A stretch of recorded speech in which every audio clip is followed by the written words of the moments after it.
Today I have a special guest on the broadcast today, Mike Johnson. How you doing? Hey, my brother, great to be with you.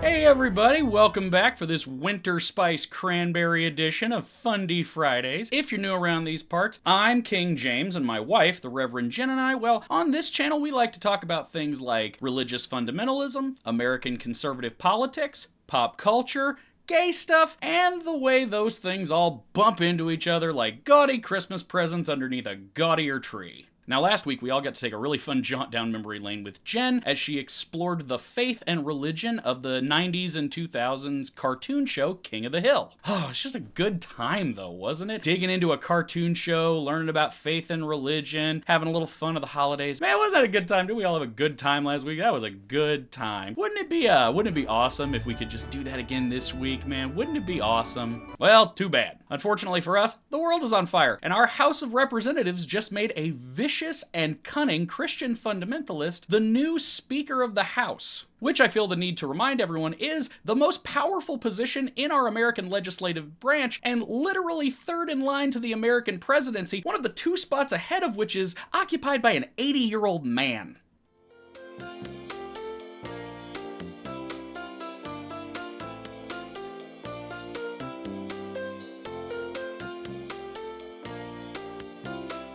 Now, to say that 2023 has been a chaotic year for the American House of Representatives is merely to scratch the rusted green surface of this smelly, flaming dumpster. Ironically, my first video of the year covered this exact topic, albeit at a very different point in its history, because at that point we were, ironically, discussing the ascension of now former Speaker Kevin McCarthy. You can see it here in this lazy flashback I'm about to do. Take it away, James, but a year younger. After a significant amount of backroom negotiation and political compromise, Kevin was finally able to secure all of the Republican votes he needed to secure the speakership on his 15th try. But if there was ever a more Pyrrhic victory than this, I struggle to think of what it could be. The damage to Kevin's reputation is likely permanent at this point. I can hardly think of another politician in recent memory who had their weaknesses and flaws so aggressively exposed to the light the way that Kevin just did. His House majority is fractured to all hell and likely worth jack shit in a critical vote situation. And with the Senate still in Democratic hands, the Republicans did manage to defy all expectations for 2022 and come out no better than they were in 2020. You know, my father always told me, it's not how you start, it's how you finish. And now we need to finish strong for the American people.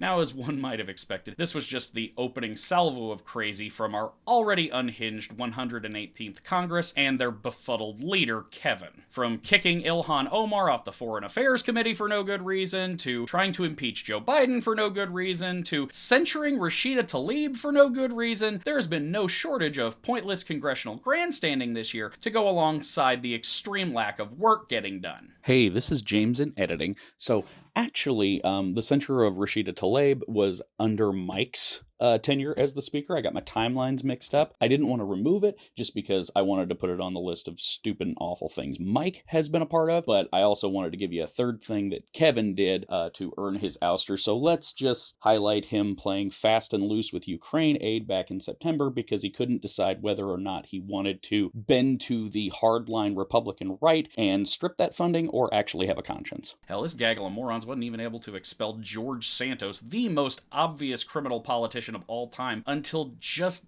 the end of this year. Seriously, this is a man whose crimes usually take somehow less than a Google search to find, and it took over a year for them to kick him out of Congress. Also, as an aside, can we please stop treating George Santos like some sort of accidental gay icon? 'Cause he's not. And no, I don't care how much of anything he's serving. Look, be gay, do crime is great. I know we all love it, but it's supposed to mean things like unbolting the center handrail on public benches or putting money in random parking meters, not stealing money from homeless people with disabilities and their service dogs. Justice for Sapphire, damn it! But anyway, we are certainly not here to talk about George Santos again. No, unfortunately, the representative we're talking about today is still in the House, recently just became more powerful than he's ever been before, and it seems like more powerful than anyone ever expected him to be. Suffice it to say, he's secured himself enough power to be a problem. A big problem. Maybe the biggest problem we've seen in a while, if I'm being honest. So to all my ladies, fellas, and the people who don't give a fuck, may I present to you the greatest existential threat the U.S. has faced maybe since Donald Trump himself. This stale white guy named Mike. And yet another tax and spend reconciliation bill. The Democrat agenda alternates between attempts to distract the American people at best and outright misguided policy at worst. Well, okay, so I may have gone a little overboard with the editing, but I did not go overboard on the sentiment. Representative Mike Johnson of Louisiana's 4th District is a true Republican's Republican, and not to mention one of the most thoroughly evangelical politicians I've encountered in a long time. This man has just about the worst opinion a person can have on any given subject, and that's by the awful standards of the GOP already. And yet, with this ghastly worldview, Mike has only very recently achieved public notoriety and in a big, big way. Before October of 2023, this man was downright anonymous, especially by the standards of a U.S. representative. And what really freaks me out is I think a lot of that was by very effective design. See, Mike has crafted what, in my mind at least, is an exceptionally effective mask for these terrible, terrible views of his. Namely, his particularly unmemorable and tepid personal brand, which I think has kept the public off his scent for a long time now. With it, he's been able to mask this truly vile set of conservative evangelical beliefs and cultivate alliances within the new Trump right, all the while seemingly being able to avoid setting off anyone's alarm bells before it was too late. Now, I'm going to be square with y'all, folks. I've covered other people on this channel with similar goals and ambitions like Mike, but I don't think I've ever encountered a politician more effective than him at pursuing them. And with his ascension to the speakership in October of this year, I am now fully convinced that this man has what is essentially a dangerous political superpower, and that he's now poised to use it for huge and unchecked villainy. And in order to start us off, I'm actually going to go a tiny bit off book here by showing you this picture. Now, if you know who this is, please keep it to yourself and don't post it in the comments because it's going to throw off my lesson plan here. But if you don't know who this is and you're not supposed to, well, just keep this image of him in your mind. Keep this picture in your head and try to remember it as we go on, okay? All right, you got that?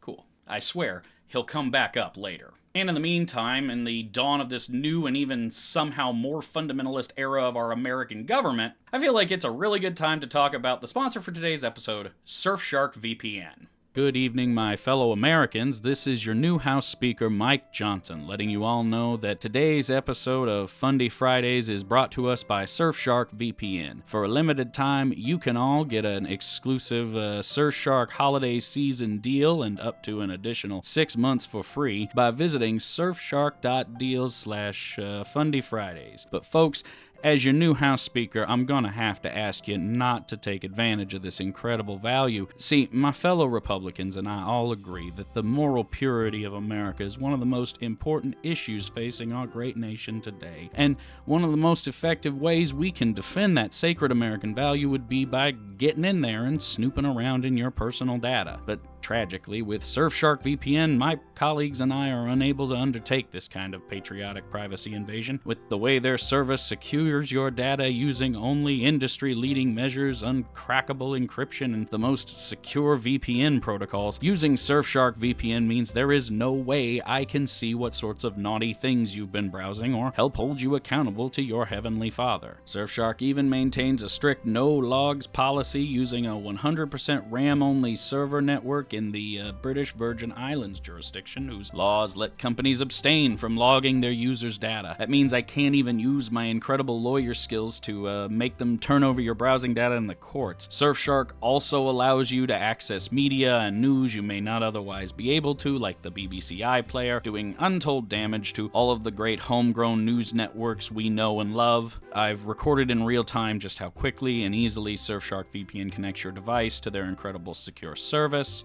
Just one simple click, and within seconds you're able to access the kind of privacy that would tempt even the strongest man of faith to sins of the flesh. But if you insist on keeping me and my colleagues out of your private, naughty browsing data, remember that for a limited time you can go to surfshark.deals/fundyfridays and get an additional 6 months for free. Fundy Fridays would like to thank Surfshark again for sponsoring today's episode, and now, back to the show. Now I'm going to start this whole thing off by patting myself on the back a little bit, because I got a pretty good episode drawn up here, and let me tell y'all, I have not done many things in my life more frustrating than trying to dig up information on the internet about a man named Mike Johnson. Because it turns out that when you combine the fourth most common male name in the US with the second most common surname in the US, you end up with about a bajillion different Mike Johnsons for any basic Google search. Now, don't get me wrong, Mike Johnson is a lovely name. If your name is Mike Johnson, it's a great name. I have no problem with it, no issue with you. I am sure, statistically speaking, one of you watching this video is probably named Mike Johnson. I'm just saying, it's a name witness protection would throw out for being too unrealistically anonymous, that's all. And y'all wanna know the crazy part? It's not even his real frickin' name. That's right, he was in fact born James Michael Johnson. So what, Mike? My name not good enough for you? You think your name's better than my name? Is that what it is? Oh wow, check this out. James is even more common than Michael. It's the most common name. But seriously, I can only imagine that this dude was like watching TV and he saw the presidential twins on Futurama and was like, I like it, nice, I like the anonymity thing, the alliteration's too much, I'm gonna go with Mike. It's time someone had the courage to stand up and say, it's time for an honest conversation about homosexuality. I agree with everything he just said. But anyway, James Michael Mike Johnson was born January 30th of 1972 in Shreveport, Louisiana. Two parents, Jeannie Johnson and James Patrick Johnson, in yet another insult to my wonderful first name. Mike would end up being the first of their 4 children, and by all accounts spent his entire youth in the Shreveport, Louisiana area. Now, Mike reports that he was born sometime during his parents' junior year of high school, and motivated in some vague capacity by their faith, they both decided to drop out of high school and raise him. Let's hear about it in this interview he gave to right-wing pundit and longtime mentor Tony Perkins of Washington Watch. Mike Johnson, your faith journey, how you came to Christ and how that's influenced and guided your life. Yeah, well, thanks. I love to talk about that. I was blessed. I was raised in a Christian household, and my parents, I was actually the conception of a teenage pregnancy, my parents' junior year in high school, and they dropped out, decided to have me and keep me, and that's why I'm so pro-life today, Tony. I'm a living example of faithfulness, and so they just trusted God. My dad went to work early. They didn't finish high school then. He went back later, got his GED. But I don't have any memory of not being a Christian. I got saved when I was 7 years old. I got baptized in a horse trough out behind our old country church in northwest Louisiana. Now, I'm going to say beyond these kinds of references, I didn't find a whole awful lot about the religious beliefs of Mike's parents. And normally I would chalk that to kind of just a general lack of interest and, quite frankly, a lack of need for the public to know that kind of stuff. After all, not every politician is Ted Cruz out here trotting his family around like a bunch of show ponies to try and wrangle votes. One more hug and we're out. Proud of you, Joey. I love you. I love you too. But when your son goes on to be a literal world leader and then starts saying stuff like this, well, yeah, I kind of want to know what you were telling him about Jesus when he was 5. One of the primary purposes of the law in civil government is to restrain evil. We have to acknowledge collectively that man is inherently evil and needs to be restrained. That's the problem with the radical left. They don't acknowledge a God. Now, I was able to find just about nothing on Jeannie, but the story of Mike's father, Pat, is actually a big part of his own personal mythos. A firefighter by trade, Pat Johnson was tragically injured in a fire in 1984 that also claimed the life of one of his close friends, the unrelated Captain Percy Johnson. Pat would end up surviving a diagnosis that left him with a reported 5% chance of survival. And after that, he would go on to found and operate the Percy R. Johnson Burn Fund, which raised money for burn victims and put on summer camps for children who had experienced burn trauma. objectively speaking, I think it sounds like Mike's dad was really badass and probably deserves a hearty cheer, don't you think?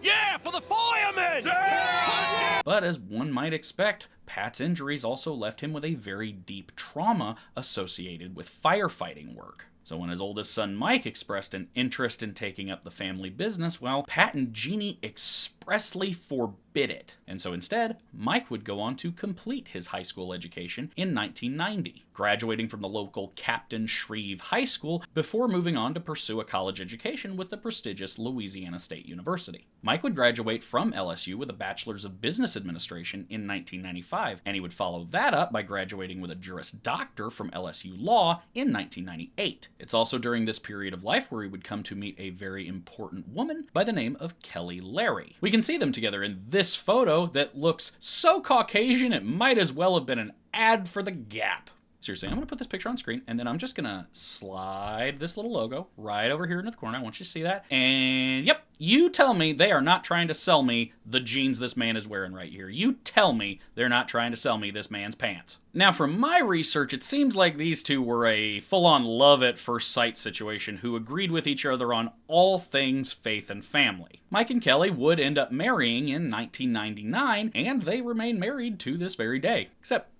these two true blue God lovers didn't just get regular married. Oh, no. A Christian love like theirs is far too strong and important to leave to just some regular no-fault marriage situation. No, they need a contract that's a little more, how do we say, rigidly inescapable. And so instead, these two would enter what is known as a covenant marriage. Now, for those of you who are unaware, covenant marriages are a type of marriage offered in 3 states throughout the U.S., specifically Louisiana, Arkansas, and Arizona.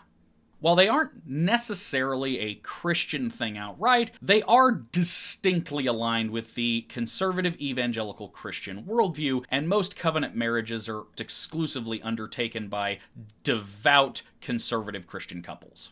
Now, in a covenant marriage, the couple in question agrees to undergo pre-marriage counseling, and in exchange, they get a much less divorceable marriage arrangement than other folks who go the no-fault route. This arrangement essentially requires either a felony or an affair to get divorced, and even then it's hard because you have to live apart from each other for 2 years, and they're not really required to grant it to you anyway from what I saw. And all of this, as is probably obvious, was designed to be a hyper-Christian alternative to the sinful, secular, no-fault divorce. Now, personally, I like to think that making it harder for women to divorce their extremely conservative evangelical husbands is just a terrible idea that doesn't need a whole lot of explanation as to why it's terrible. And I personally believe that anyone who's getting a covenant marriage is just showing off in the worst but also dumbest way possible. But according to Mike and Kelly, at least, a covenant marriage was the only real way for them to show their proper marital commitment to God. This from a 2001 interview the couple gave to Diane Sawyer at Good Morning America. 2.5 years for the Johnsons, and Mike and Kelly. Kelly, why did you want this? Oh gosh, I would have to say, from a woman's perspective, it's just, I've been in some, bad relationships before, and I just knew that when I met the man that I was supposed to marry, that I wanted to know it was for a lifetime, and it gives me such peace and security. And so that's the reason that we chose to opt into it. So when you say from a woman's perspective, what specifically? Well, I think, we can be emotional creatures, and I think that we like to know for sure that that it's going to be for a lifetime, and just the security in that, to know that Mike was willing to make that kind of lifetime commitment to me, just gave me such stability, and I just knew that it was the right thing to do. Mike, I know you're a lawyer, and critics of this again say, you should be able to do it. You should be able to promise and mean it and not have to bring the law in. And specifically, the ACLU has said, you're letting states legislate something that is really a religious or a personal commitment. That's true, but I'm not sure why they oppose it, because there's, society, we have a vested interest in preserving marriages because all of the social ills that come from the root cause of divorce. And, the law, the state is going to sanction some type of marriage. So why not have an option that's more binding? And I think it should also be noted just how early the Johnsons were to this whole covenant marriage thing. I mean, for example, one of the more famous, if not the most famous, covenant married couple on earth is these two right here. That's former governor of Arkansas, Mike Huckabee, and his current wife, Janet. They made a huge deal about it, there was a ceremony and everything, and there's a pretty decent chance that if you were aware of covenant marriage before I started talking about it, it was these two that introduced you to the concept. And yet, these two didn't get covenant married until 2005, a full 6 years after Mike and Kelly did. And they had to convert their previous sinful marriage into a proper covenant marriage, where Mike and Kelly started off on the right foot. Hell, at the time the Johnsons chose to do a covenant marriage, the law had only been in effect in Louisiana for 2 years, and it was the first state to pass one. So essentially, they were the worst kinds of early adopters. And speaking of being the worst kinds of adopters, that's probably as good of a segue as I'm going to get to tell you about the family's adopted son. I'm not going to dig into this guy too hard because most of the info I found on him didn't seem super credible, and furthermore, the credible sources seem to indicate that he has no issues with the Johnsons, he's just a grown man who doesn't want to be in the public eye. Suffice to say, the Johnsons adopted a teen boy they knew from church early on into their marriage. But I do feel the need to note that this adopted son is black, and the reason I feel the need to note that is because Mike Johnson has a terrible history of making some of the worst possible points one can imagine about race. There are serious questions about this from all sides of the political spectrum, and they're honest and sincere questions that we want to address. But putting aside the injustice of monetary reparations from current taxpayers for the sins of a small subset of Americans from many generations ago, let me finish. The fair distribution of reparations would be nearly impossible once one considers the complexity of the American struggle to abolish slavery. We have an obligation to acknowledge that any monetary reparations that might be recommended by the commission created by H.R. 40 would almost certainly be unconstitutional on their face. The reason for that, listen, wait a minute.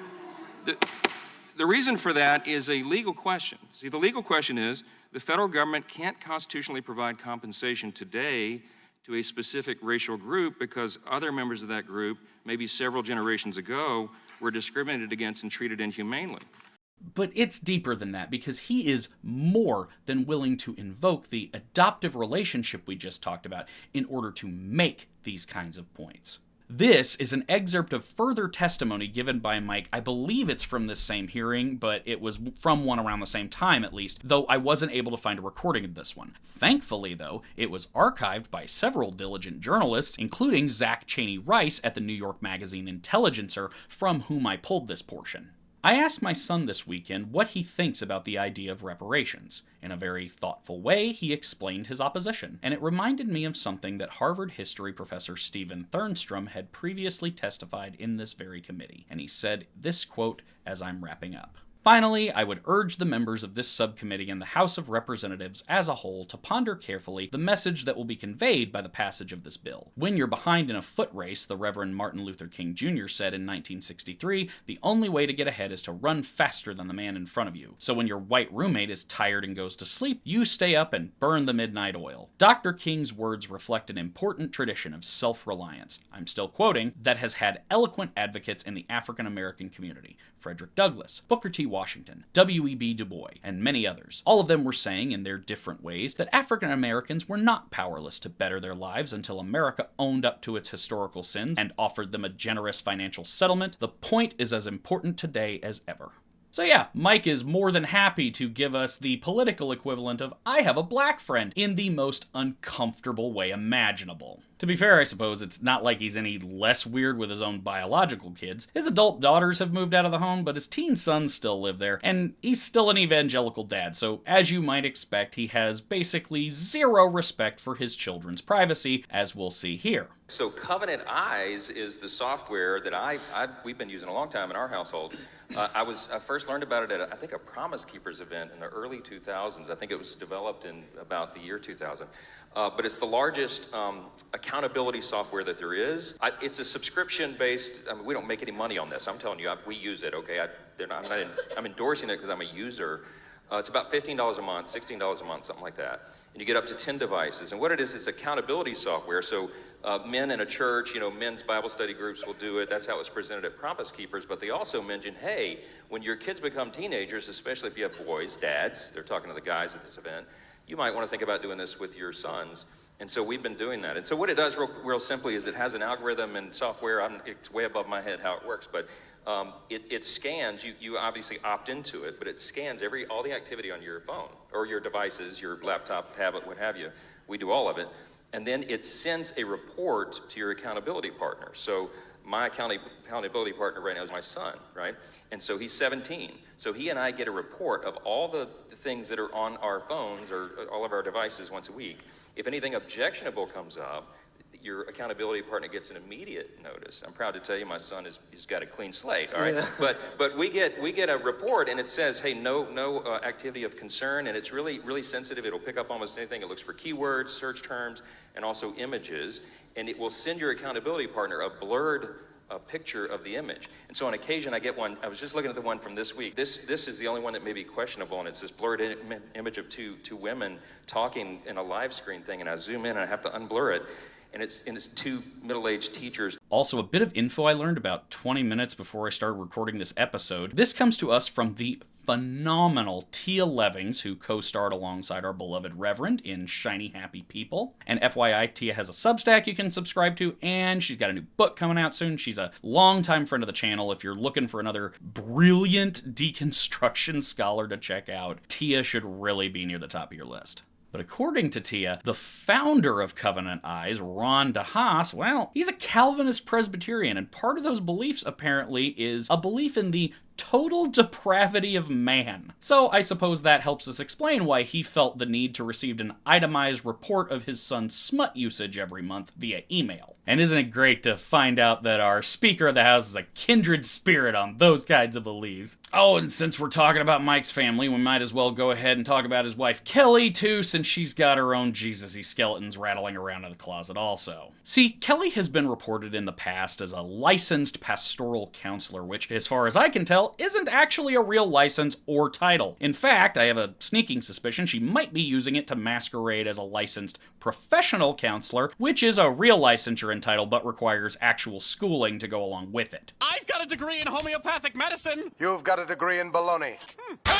Instead, what we do know is that per the website for her Onward Christian Counseling Service, she references temperaments, which points back to training provided by the National Christian Counselors Association. However, it's important to note that the NCCA does not appear to offer any kind of professionally accredited licensure for counselors or therapists. In fact, seemingly actively spurning this kind of legitimacy for a system developed by a man who died 400 years before Jesus. This information and the following segment from Brent D. Griffiths at Business Insider. According to materials the organization provides, the National Christian Counselors Association is adamant that its offerings take place outside of more traditional state license settings so that counselors and clients can be fully engaged through their faith. The state-licensed professional counselor in certain states is forbidden to pray, read, or refer to the Holy Scriptures, counsel against things such as homosexuality, abortion, etc., a catalog of the organization's offering states. Initiating such counsel could be considered unethical by the state. The temperament-based approach breaks people down into 5 types: melancholy, choleric, sanguine, supine, and phlegmatic. Richard and Phyllis Arno, who established a test to identify people's temperament, founded the National Christian Counselors Association in the early 1980s. They and their advocates prefer the term temperament over personalities, as the term personality is characterized as a quote-unquote mask, while temperaments are quote-unquote inborn, and thus inherent to each individual regardless of outside influences such as parenting. Their work is largely based on Hippocrates' view that there were 4 temperaments. I just noticed that. I was reading this. They said, like, oh, our work's based on Hippocrates' 4 temperaments. You had 5. Why do you have 5? Why'd you make another one? The hell does phlegmatic mean? Oh, but also, we can just look at Kelly's own business operating agreement for the therapy business to see how truly awful this whole thing was. Here, Kelly highlights her practice's unwavering commitment to marriage as being between men and women only, to all other sexualities and identities as sins before God, and to the sanctity of life. And all of it approved by Louisiana State Notary Public J. Michael Johnson himself. Or should I say, Notary Republican? Oh, and speaking of good old not James, it's actually about time to get back to him in particular, because following his graduation from LSU Law is where things get really interesting for this Washington power player in the making. And it starts with the debut of that political superpower I mentioned earlier, namely Mike's uncanny ability to just disappear. See, having spent a good chunk of my life up to this point now, mucking around in the affairs of politicians, I can comfortably say I have never had a more challenging time of that than I did with Mike Johnson. No other politician I've dug into presented even close to the same degree of difficulty when it came to finding information. Even once you wade through the sea of other people named Mike Johnson, you start to kind of come to the stark realization that there's just not a whole lot that seems to have been dug up yet about our new Speaker of the House. It doesn't help that the lion's share of articles written about this guy have been written really recently, like since late October. One has to drill through this thick crust of breaking news in order to get to Mike's molten fundamentalist core underneath. But it's all even deeper than that. Searching for Mike felt like looking for someone whose name was not just incidentally hard to search for, although it certainly was, but it also felt like searching for someone whose name had been... Now, it's a hard feeling to describe. I can't really prove any of this, and unless you're going to go research Mike yourself, you're just going to have to kind of take my word for it. But Mike's record just feels a bit too clean.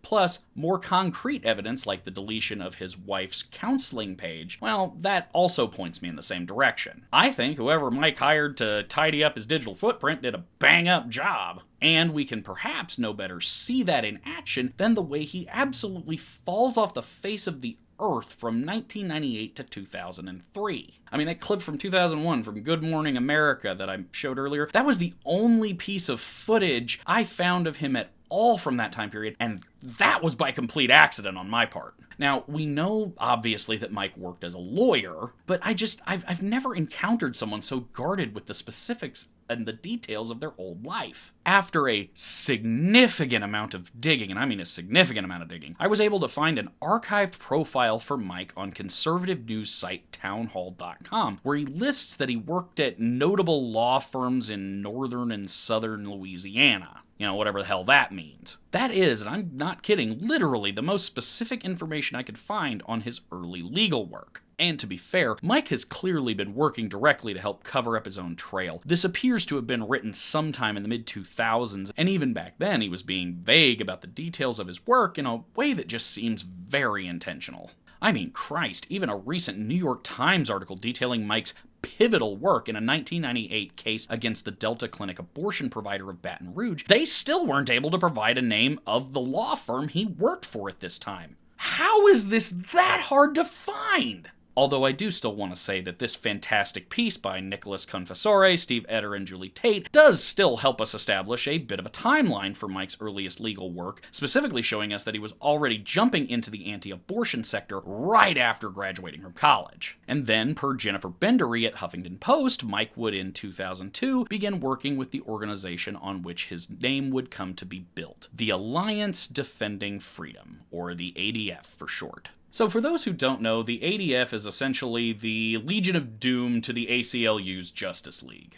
They are the primary force of legal action in support of conservative causes across America, with a particular focus on those of the evangelical Christian variety. The ADF is also classified as a hate group by the Southern Poverty Law Center.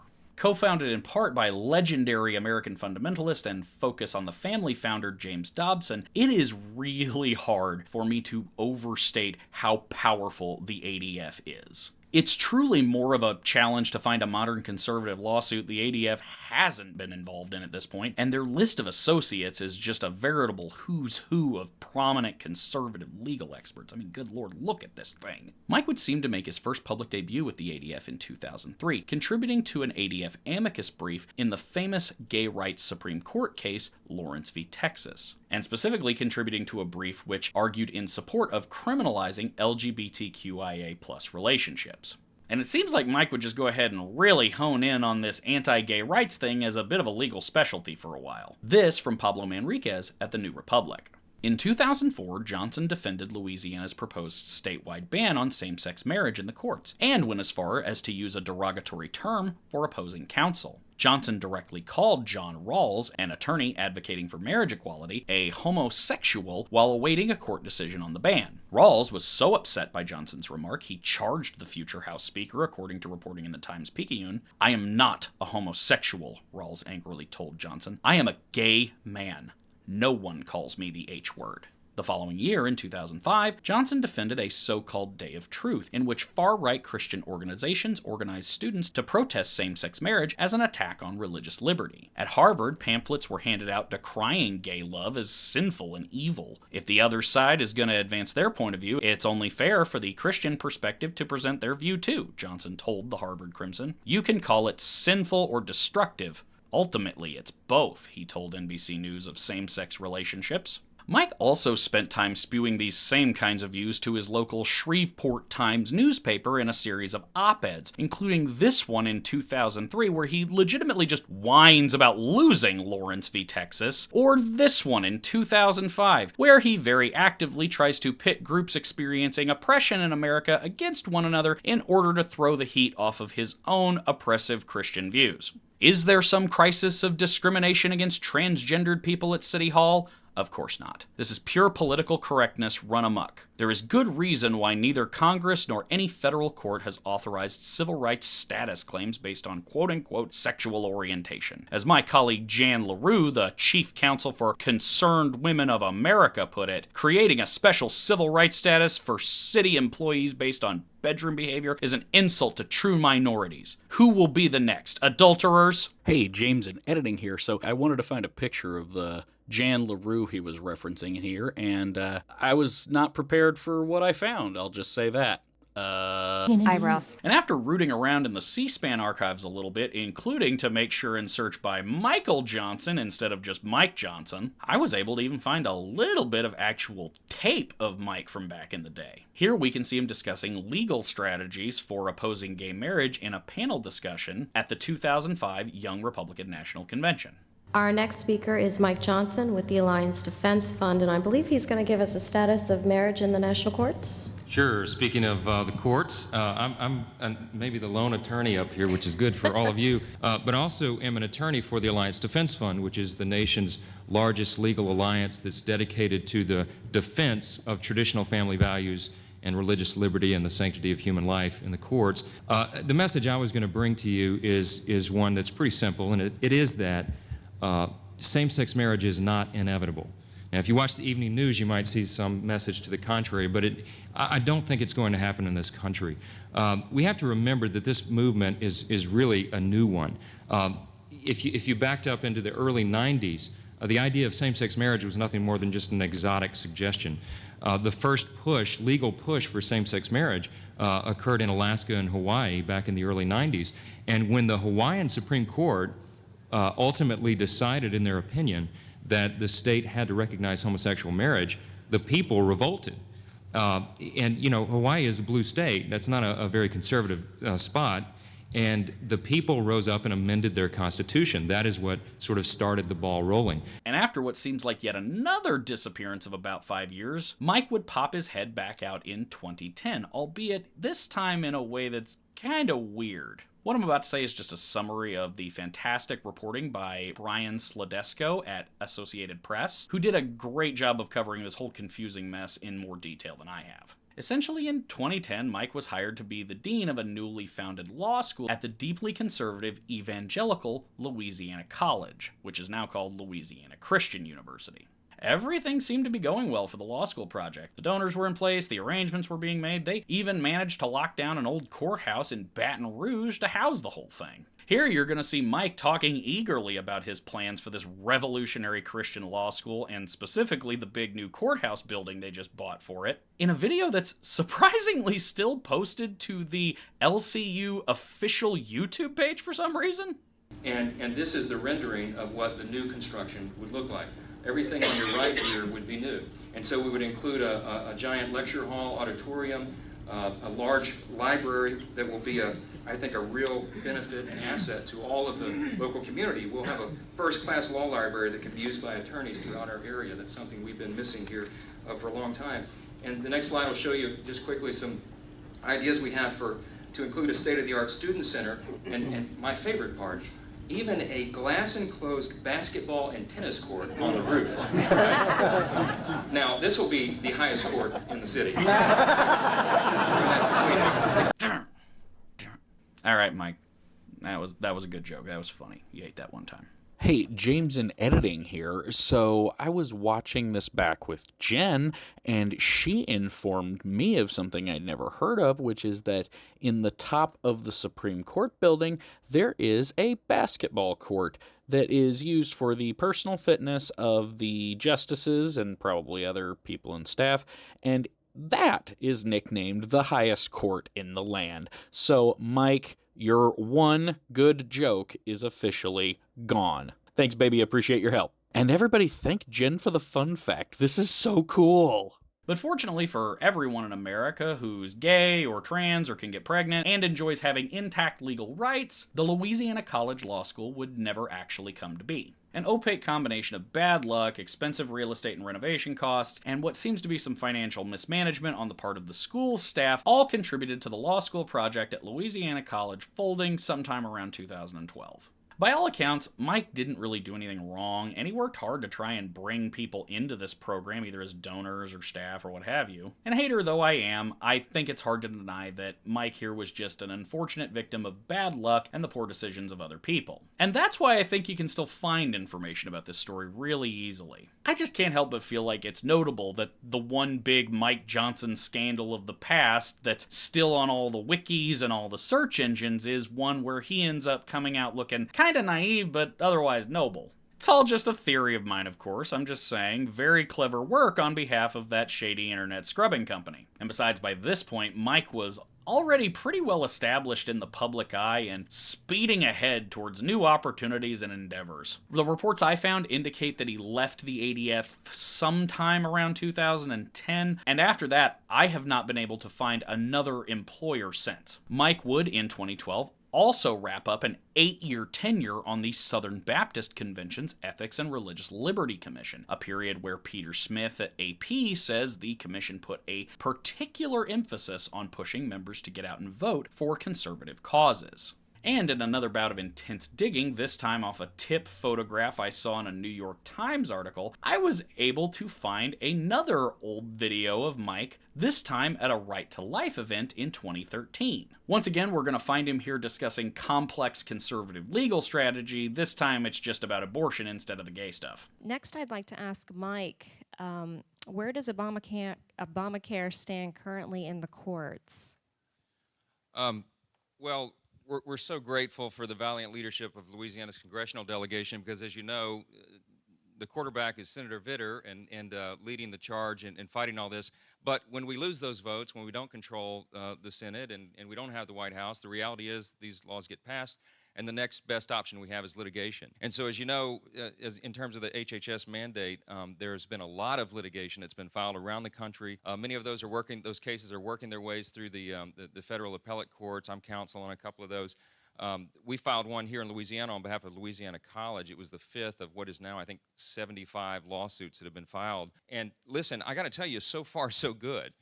Senator Vitter mentioned the development yesterday out of the D.C. Circuit, but we've also had several wins, I mean, at least procedurally up to this point. Honestly, I think even this dedicated team of media scrubbers he's got looked at these weird panel discussions he did on legal strategy and were like, nah, we're going to leave those. Who's possibly going to look into that, right?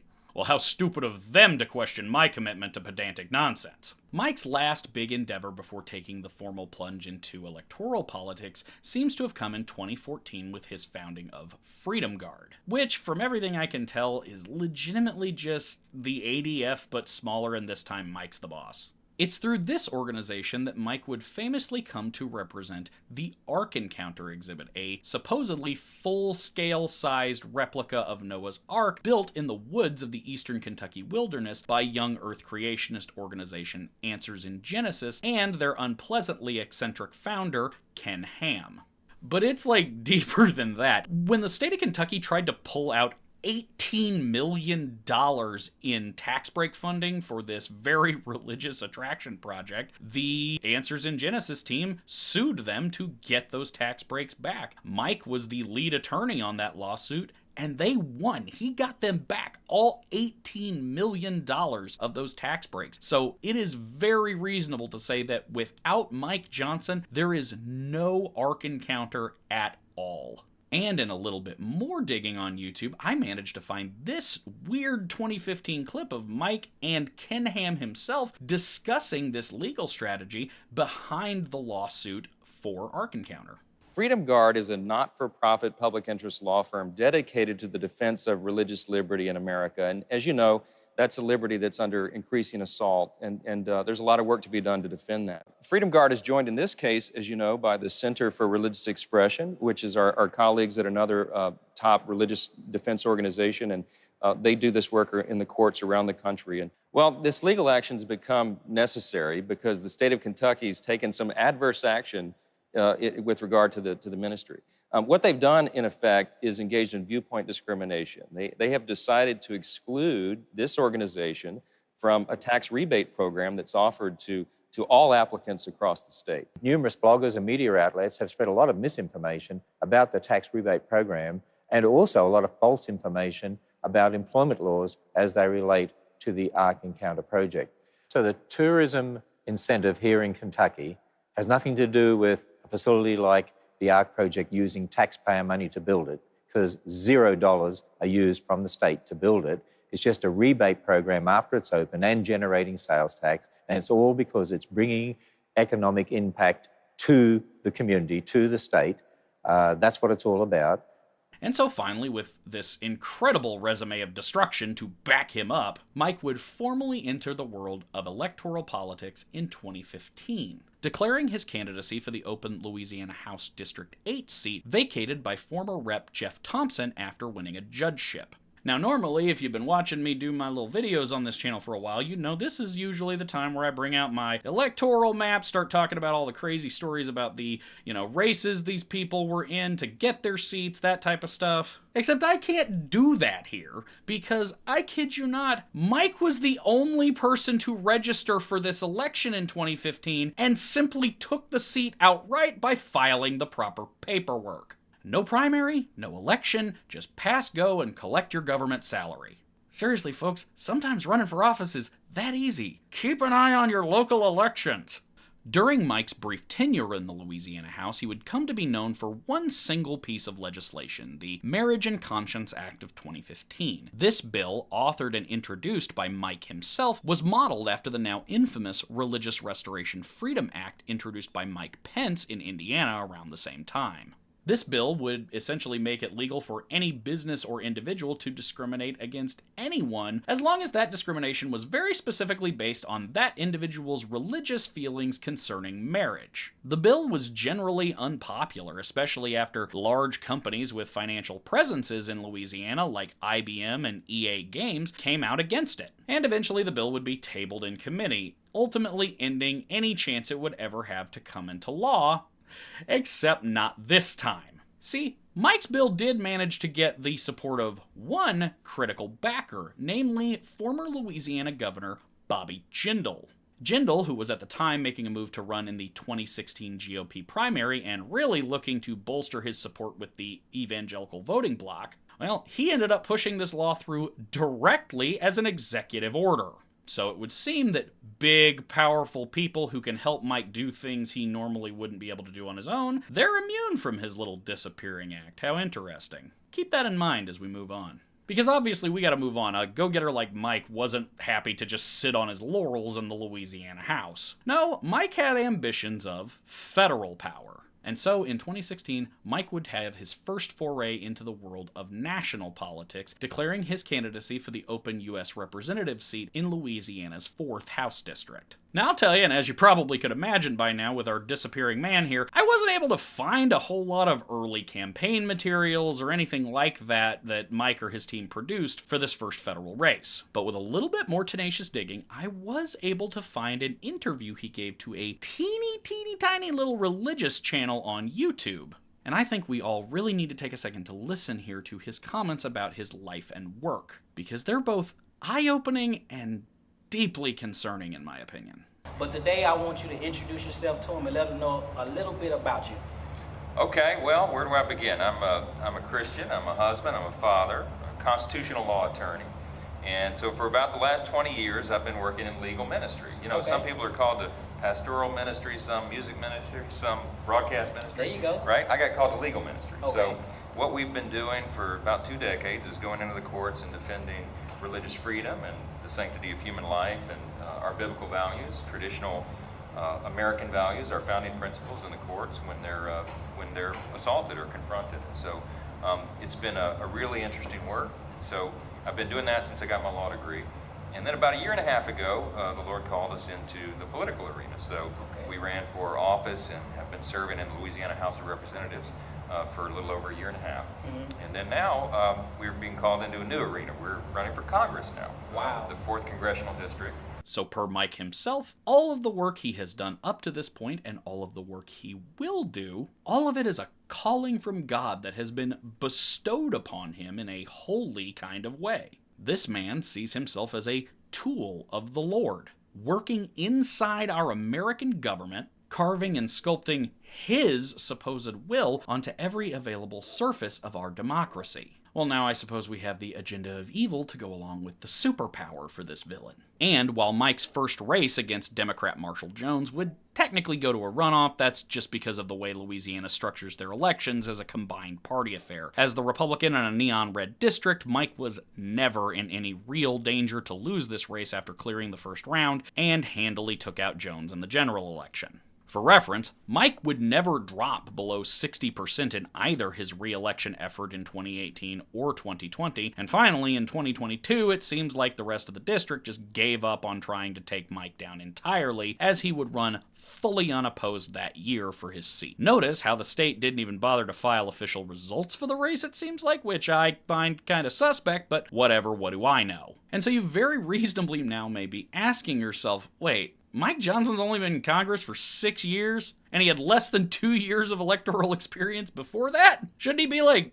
more qualified or something to be the Speaker of the House? And yeah, you'd be pretty reasonable for thinking that. And even if you are open to the idea of a new, fresh face in congressional leadership, well, it's still just surprising to see how meteoric this rise has been in real time. Per this gaggle here of excellent reporters at ABC News, Mike is the youngest House Speaker in over a century and the least experienced in almost a century and a half. So, how did he get there? Well, in my slapdash civilian analysis, I found 3 main components that I felt contributed to Mike's rise in the House. Maintaining a position of staunch, untainted conservatism in order to build credibility with the newly empowered and growing far-right contingent of the GOP, while also somehow developing a reputation of capability and inoffensiveness achieved by taking an active role in the lawmaking process through committee and leadership assignments, while also being incredibly careful never to stray from your bland, rehearsed public profile, and doing all of this while making sure to devote extra time and skill to the service of powerful conservatives who can be counted on to help boost his own public profile in the future. So let's break all 3 of those down as we explore just a little bit of Mike's career in the House leading up to his election as Speaker. And that starts off with the first of my 3 points, the fact that Mike has for 100% of his congressional career been a full-tilt, far-right advocate of the highest order. We've already seen a lot of that through this episode, and I can assure all of you that this man has no better opinions now that he's in the House on things like gay marriage, or abortion, or religious exceptionalism, and if anything, his views have likely only gotten worse. But as we've seen, and unlike a lot of the new hard-right folks in Congress right now, Mike Johnson has a paper trail of religious fascism going back 2 decades now to lend him extreme credibility with the far right. Hell, the covenant marriage alone is just a golden ticket made of evangelical clout. And since arriving to work at the federal level, Mike has only expanded his invasive, illogical, and draconian brand of conservatism to even more facets of American life. I'm not going to go over Mike Johnson's full congressional record in detail because, gross. But here's just a small sampler for you all. For starters, we would see him wade into the world of climate science for some reason, as you can see here in this 2017 speech. We're asking about how do you feel about climate change and what's happening to the environment of the earth? Yeah, I am not a big proponent of the climate change data because I have seen data on the other side, okay? Is there climate change? Wait a minute. Okay, hold on. You gotta let me answer. The climate is changing, okay? The climate is changing, but the question is the climate changing because of natural cycles in the atmosphere and over the span of history? Or is it changing because we drive SUVs, okay? I don't believe in the latter. I don't think that's the primary driver. And if you talk to scientists on the Hill, and we have, you talk to people who really study this stuff, and you ask them about, you say that burning these things puts carbon emissions into the air. What about all over the continent of like Africa, for example, where they burn huge areas and forests, and they do all these things without impunity, and nobody actually, and they get offended when you ask those questions because other parts of the world that are not complying are contributing more than we are, okay?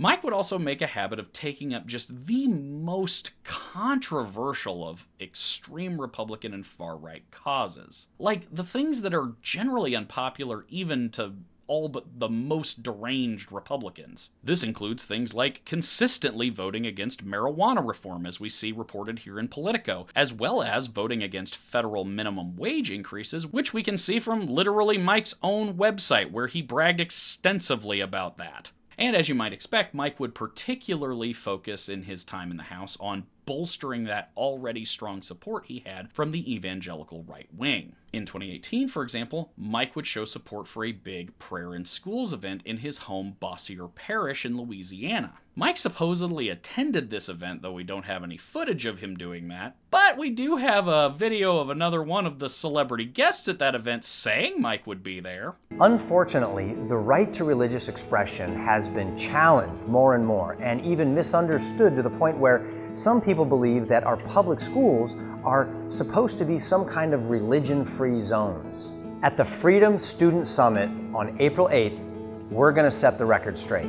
Join Congressman Mike Johnson, the Attorney General, pastors, local area leaders for this amazing event on April 8th for the whole community. What's more recent sources from last year indicate that on his own podcast, Mike has been talking about how he doesn't believe in the separation of church and state, or at least if he believes in it, it's designed to protect the church from the state and not the other way around. And yeah, I think that's about all I'm going to cover of his record in Congress.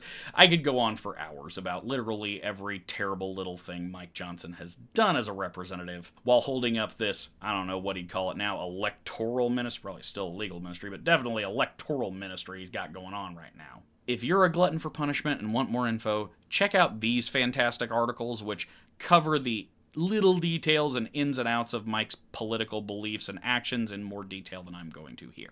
But the point is, Mike is as conservative and religious as anyone on Capitol Hill, and it seems like he's only getting more conservative and religious over time. He doesn't seem to have a single opinion that crosses the aisle, and it feels like he's more than happy to just be a sledgehammer of conservative ideology. Generally speaking, folks like that don't usually get anywhere near the speaker's gavel. So again, how?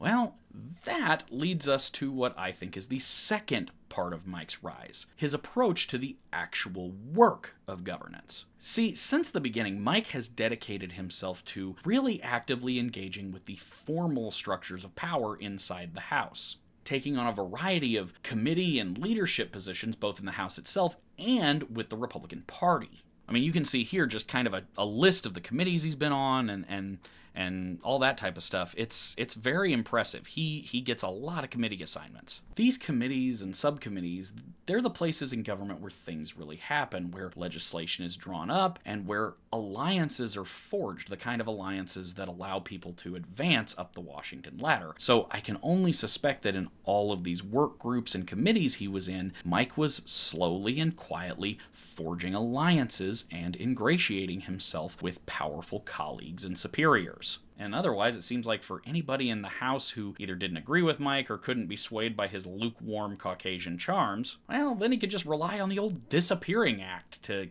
keep himself under their radar. Take a look at this clip I'm going to show you from Politico, where reporters ask Mike's colleagues in the House about him right around the time of his speaker vote. And notice how most of the responses seem to break down to either, oh, Mike's good, or who?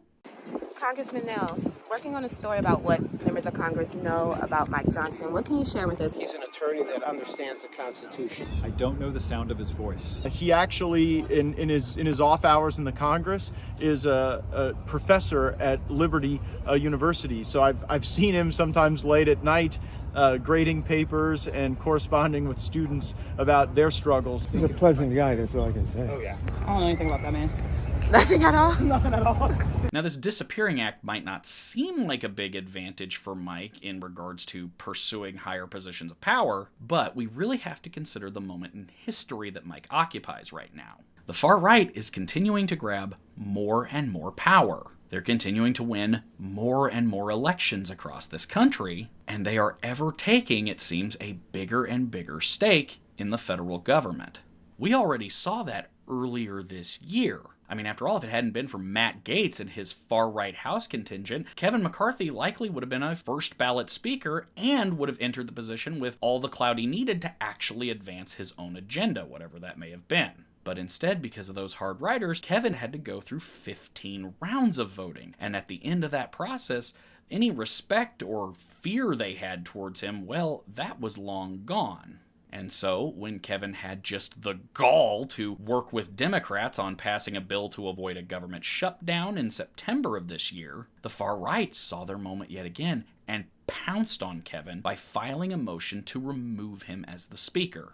And with the support of House Democrats, who were more than happy to just stick it to Kevin on the basis of his terrible leadership alone, this far-right contingent ended up being successful in voting Kevin out of his position. On this vote, the yeas are 216. The nays are 210. The resolution is adopted. Without objection, the motion to reconsider is laid on the table. The office of Speaker of the House of the United States House of Representatives is hereby declared vacant. And honestly, they may end up driving him out of the party and out of politics entirely at this point. Now, Kevin would put the gavel down without a fight and name Representative Patrick McHenry of North Carolina as the Speaker pro tempore, which is just Latin for, this guy's the Speaker until we can find someone better. And unfortunately, not even his hyper-patriotic name could help McHenry's chances. He had basically no support from anyone in the House and was quickly removed from the hunt for a new permanent Speaker. Up first in that endeavor would be Steve Scalise, Mike's fellow representative from Louisiana, who would drop out when it became pretty apparent that he did not have the Republican votes to continue. Next up was Republican lunatic Jim Jordan of Ohio. Jim Jordan, for reference, has all the same terrible beliefs basically as Mike Johnson, but with an egregiously offensive personality to go with it. Jordan would fail 3 separate House votes for the speakership before an absolutely damning voicemail left on his behalf threatening another rep would be leaked to the public. Why is your husband such a pig? Why would he get on TV and make an asshole of himself? Because he's a deep state prick? Because he doesn't represent the people? So what we're going to do is we're going to come follow you all over the place. We're going to be up your ass nonstop. We are now Antifa. We're going to do what the left does because your of a husband gets on TV and says, oh, the bad guys, they did so. I'm going to vote for Kevin McCarthy, a piece of shit who everybody knows. And for his piece of shit ass to talk about Americans who are actually fighting for Americans as the bad people, says everything about him. So you, your husband, and we're not like the left. We aren't violent, but we're going to follow your ass. Every appointment you have, everything you do, you will not be left alone because your husband, Jim Jordan, or more conservative, or you're going to be molested like you can't ever imagine. And again, non-violently. Well, it Can't be confirmed if Jim left the message himself, although it's highly suspected it seems like that Jim did it himself. This whole thing was more than enough to throw Jim's campaign for the gavel off, and he would end up dropping out as well. After Jim would be Representative Tom Emmer from Minnesota. Emmer almost got there. He actually even beat Mike in a preliminary GOP vote to nominate a speaker. All Emmer needed was the votes of the influential far-right House Freedom Caucus. But instead of cajoling them, he instead pushed back on their power, and ironically would end up losing the speakership based on a blockade of Freedom Caucus no votes. And so now with, I guess, technically the fourth member to go down without the gavel, things were starting to get real desperate in October. The world was already in chaos without the House of Representatives taking their sweet time to figure this out. And by God, they needed to give someone that gavel and get back to work. And now, it seems would be the time for Mike to fully appear in front of all of us, all at once. See, Mike had all the far-right credentials needed to get Matt Gaetz and his contingent in line. But he was still a meek and inoffensive lawyer, which meant that the old guard of the GOP weren't going to stand in his way either. And at that point, the Democrats don't even matter. All that was needed was just a little bit more energy into this thing, and this young, green representative from Louisiana could very well end up being the next speaker. And now is where we reach the third thing that I think helped Mike ascend to this position. Those powerful people and the favors they owe him. And boy ever did one powerful person owe Mike Johnson a favor. I think Mike Johnson is doing very well. He's a tremendous congressman, respected by everybody. I hear it looks like it's really good. I haven't had one negative comment about him. Everybody likes him, just respected by all, and that's something we need. And it looks like that's going to happen. We could get somebody that's going to be really spectacular, and maybe for many years to come, he'll be very good. See, in addition to all of his regular conservative bluster and fury, Mike also just happened to be one of Donald Trump's staunchest allies in the House from the moment they both stepped foot in Washington. Mike supported everything from Trump's tax plan to his Obamacare replacement to his executive orders on immigration. Since 2016, Mike has, as far as I can tell, never deviated from the Trump line. Not once. I'm getting tired of saying this, but it goes even deeper than that, though. See, Mike also threw all of his legal skill and expertise into protecting Donald Trump, too. Up to and including serving directly on Donald Trump's defense team, and then, following Trump's election loss in 2020, Mike would become one of the people at the forefront to overturn those election results. This included filing another amicus brief, this time in support of the ludicrous Texas v. Pennsylvania Supreme Court case, which sought to throw out a bunch of non-Trump votes just because of how inconvenient they were to the GOP. But still, it somehow even goes deeper than that. Because some folks argue that Mike was the real architect behind the entire Stop the Steal movement, at least from inside the House of Representatives. This from Steve Eater, David D. Kirkpatrick, and Mike McIntyre of the New York Times. While most House Republicans had amplified Mr. Trump's claims about the election in the aftermath of his loss, only the right flank of the caucus continued to loudly echo Mr. Trump's fraud allegations in the days before January 6th, the Times found. More Republican lawmakers appeared to seek a way to placate Mr. Trump and his supporters without formally endorsing his extraordinary allegations. In formal statements justifying their votes, about 3/4 relied on the arguments of a low-profile Louisiana congressman, Representative Mike Johnson, the most important architect of the Electoral College objections. On the eve of the January 6th votes, he presented colleagues with what he called a third option. He faulted the way some states had changed voting procedures during the pandemic, saying it was unconstitutional without supporting the outlandish claims of Mr. Trump's most vocal supporters. His Republican critics called it a Trojan horse that allowed lawmakers to vote with the president while hiding behind a more defensible case. Even lawmakers who had been among the noisiest Stop the Steal firebrands took refuge in Mr. Johnson's narrow and lawyerly claims, though his nuanced argument was lost on the mob storming the Capitol, and over time it was the vision of the rioters that a Democratic conspiracy had defrauded America that prevailed in many Republican circles. And so yeah, Trump definitely owed Mike a big favor there. And with that Trump endorsement, Mike ended up getting all the votes he needed to claim the gavel and become the 56th Speaker of the United States House of Representatives. And from there, he wasted no time in making sure we all knew that his legal and electoral ministry had now managed to plug itself directly into the center of our country's most important decision-making body. I want to tell all my colleagues here what I told the Republicans in that room last night. I don't believe there are any coincidences in a matter like this. I believe that Scripture, the Bible, is very clear that God is the one that raises up those in authority. He raised up each of you, all of us. And I believe that God has ordained and allowed each one of us to be brought here for this specific moment in this time. This is my belief. It was in 1962 that our national motto, "In God We Trust," was adorned above this rostrum.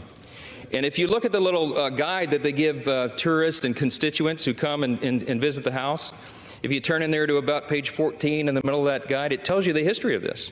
And it says very simply, these words were placed here above us. This motto was placed here as a rebuke of the Cold War era philosophy of the Soviet Union.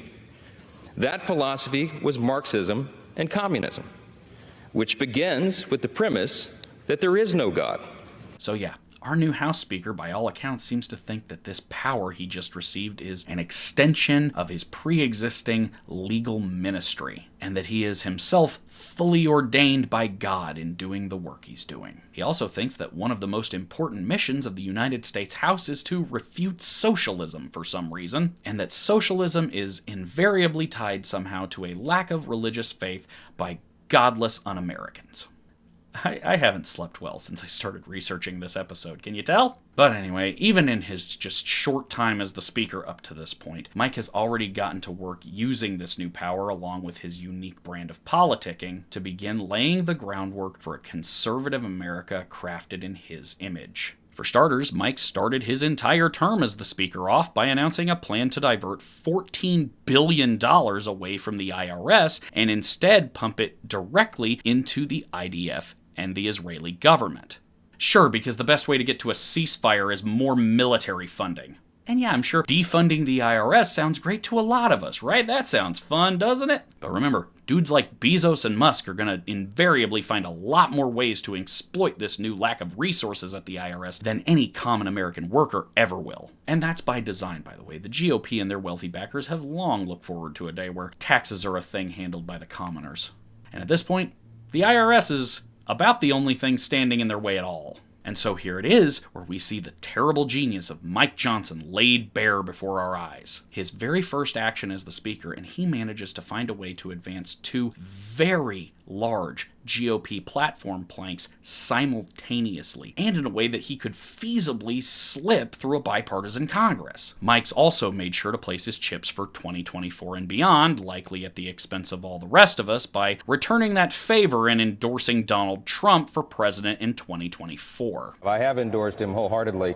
Look, I was one of the closest allies that President Trump had in Congress. He had a phenomenal first term. I'm all in for President Trump. I expect he'll be our nominee. Yeah, and he's going to win it, and we have to make Biden a one-term president. We have to do that. And in a move so damn dastardly that it's basically out of a comic book at this point, Mike seems to now be spreading that power of disappearance of his to others in the extreme far right across the United States. Specifically, Mike just announced that he would be releasing around 44,000 hours of security camera footage from January 6th, expressing his confidence that this move would totally back up the GOP party line that this was just a bunch of rowdy tourists and not a big deal at all. It actually seemed like for a moment there Mike was making a bold and impactful political move. Except Mike's going to blur a big portion of the faces out from those videos, citing that he doesn't want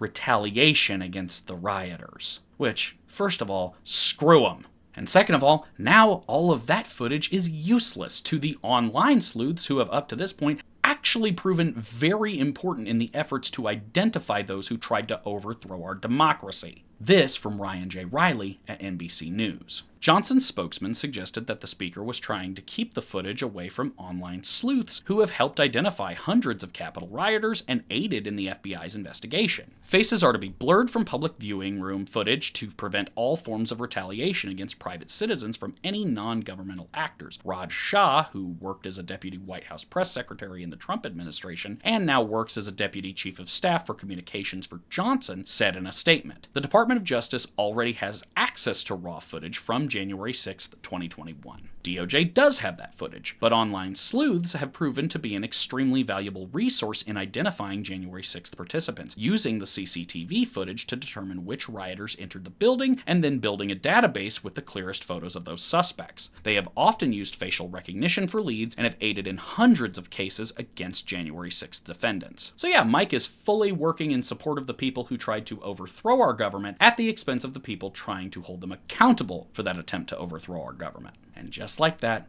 1,000 insurrectionists are just gonna disappear. So with that, I suppose it's time for me to move into my conclusion. And in order to start that off, I need to apologize for lying to you all, or at least misleading you a little bit for dramatic effect.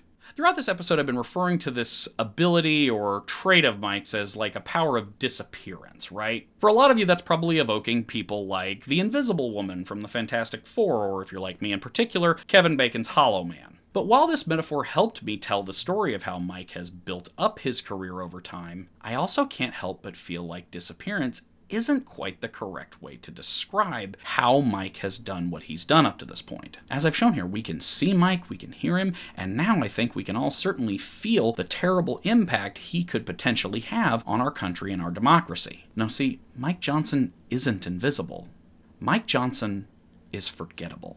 And that's why, once again, I'm going to show you this picture. You remember this guy now, right? I showed you him at the beginning of the episode and told you to remember him for later, though I sincerely doubt any of you actually did that. And that's because this is Forget-Me-Not, the X-Man you've never heard of. See, Forget-Me-Not has perhaps the most unique power of all the X-Men. Whenever someone loses a direct line of sight with Forget-Me-Not, they will forget him. Unless you are looking directly at him, your brain simply cannot process Forget-Me-Not as a reality, and you will forget he ever existed. Look at him again, wonder who that guy is, blink, and repeat. As long as human beings need to blink and hallways have corners, Forget-Me-Not is effectively invisible. Except, like, God, I hate saying this, it's deeper than that. Think about it. If the Invisible Man goes into a bar and starts throwing haymakers everywhere, just swinging punches wildly and hitting anybody in range, people aren't going to know what's going on right away, but they will eventually figure it out, right? They're not going to see who's punching them, but they're going to know they're being punched, and they're going to start trying to figure out why and where and how. And they're going to do that because they're going to have a memory of being hit. But if the Forgettable Man walks into a bar and starts throwing haymakers, punching everybody in range, people will get hit, blink, open their eyes, and then wonder who that guy is and why their face hurts so damn much. And that is Mike Johnson, the Forgettable Man, throwing wild haymakers all across our democracy for over 2 decades while we all wonder where all this fascism came from. Don't believe me? Here, take a look at this. This is a screen cap of the most popular videos on that tiny little Christian channel I mentioned earlier. You remember the one that Mike did an interview with in 2016? You know, the interview where he straight up admitted to believing his work manipulating our laws and attacking our rights was a legal ministry in service to God? Yeah, well that video is only the 3rd most popular video on this tiny channel.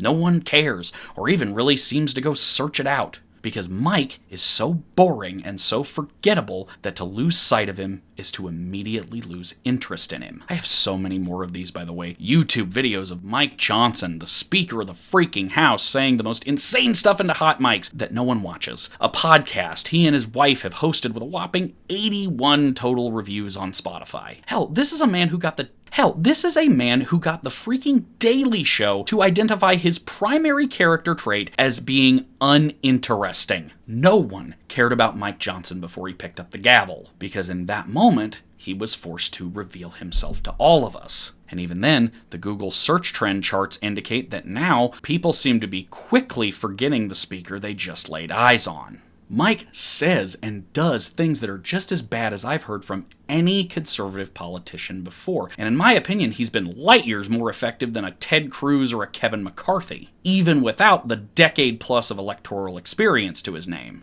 And yet, for whatever reason, this man is just supernaturally hard to maintain a focus on. But hopefully now, if I've done my job right, I've gotten you interested in Mike, and his little act won't work on you at least anymore. As I've come to realize, the antidote for whatever Mike Johnson does to make us all forget him all the time is to find ways to keep him interesting, be it inventing a long-winded metaphor about a superpower, or just remembering how dangerous he is and how much damage he could inflict to our democracy right now. And the thing is, I just am sure there is more out there about this guy. Like, come on, a sex-obsessed Christian nationalist with a shady legal career that he seemed to have to power wash off the internet? Well, there have just gotta be at least a few more gator-chewed skeletons in that moonlit Louisiana bayou that is his life. And I also tend to believe that the kind of folks who enjoy long-winded political video essays like this one, well, those are the same kind of folks that tend to be looking for new internet rabbit holes to explore. Basically all the time. And if that's you watching this right now, may I humbly nominate Speaker Mike Johnson as your new rabbit hole. For real, I'll even get you started. You remember that podcast we talked about a little bit ago that Mike and Kelly have together? Well, I'm going to be perfectly blunt with you. His little superpower started to work on me real hard towards the end, and I didn't bother to dig into that podcast hardly much at all. I got bored and went and played Red Dead 2 instead. But that show, it's called Truth Be Told with Mike and Kelly Johnson. It's got 69 episodes, and it's literally on Spotify right now for anyone to check out. Seriously, to make this as easy as possible, I'm even going to leave a link to their Spotify page down below in the sources. For reference, this is the podcast where reporters found Mike saying that he didn't believe in separation of church and state, which is obviously a pretty big deal when it comes out of the mouth of the speaker. And yet, I was so done with Mike by the end of this whole thing that I didn't even bother to go find that audio. But there are still 69 episodes of Mike's podcast with his wife for any curious listeners who might be interested in discovering a bit of history from our current Speaker of the House hidden within the confines of hours and hours of conversation. I can only imagine this podcast is a treasure trove of terrible sound bites from our new speaker, and of hot mic insanity, and most importantly, of real-time, very critical information about one of the most powerful people in our government. In all seriousness, though, the information I found out through the course of researching this episode has made me very nervous about Mike Johnson. He might be the most effective and talented politician I've ever covered on this channel, and for some reason, he just seems to skirt by with impunity in ways I struggle to understand. What's more, the Speaker of the House is a sacred and somber position of immense power in our government. There is a reason it's third in line to the U.S. presidency, and I cannot stress enough. And now, that gavel is in the hands of an out-and-out evangelical extremist, who has by all accounts been more than open about his intentions to use all this new power to completely warp the United States into his own demented, conservative utopia. I'm sure I don't need to tell all of you, but I'm gonna say it anyway. There are far too many lives at stake right now to let Mike Johnson be forgotten, no matter how bad he would like you to, or how easy it is to do.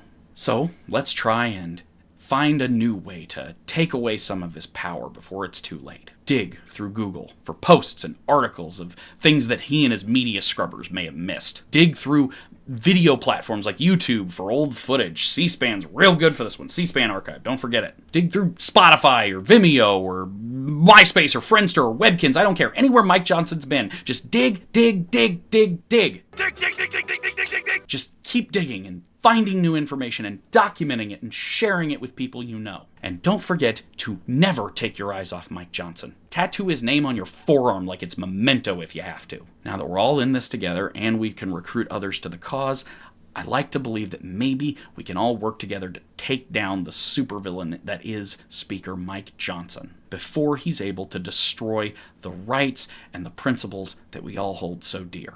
And Mike, if you're somehow watching this, really should have just let us look for those January 6th protesters, because now we're just going to have to Google you instead. Happy holidays to everyone except Mike Johnson. Whew! All right, another long one in the books. You know how it is. I'm going to keep this quick. Thank you all so much for watching to the end of another one of these videos I did.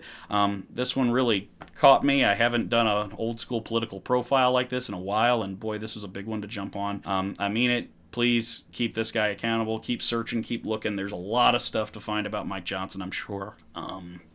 I don't think we found near the bottom of this well yet, and you might just be the person out there who finds the thing that makes him resign. So dig, dig, dig. If you get an hour, go Google search him up. In the meantime, if you like what we do here at Fundy Fridays, please take a look at our Patreon. It's only $3 a month, and it gets you access to our Discord and our watch parties and our live streams. It's awesome.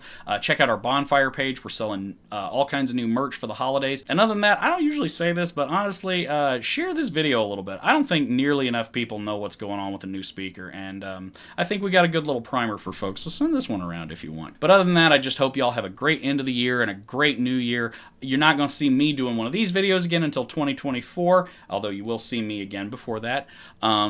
But I hope that everything goes well for y'all, and instead of this weekend, I'm going to say do something kick-ass to end this year.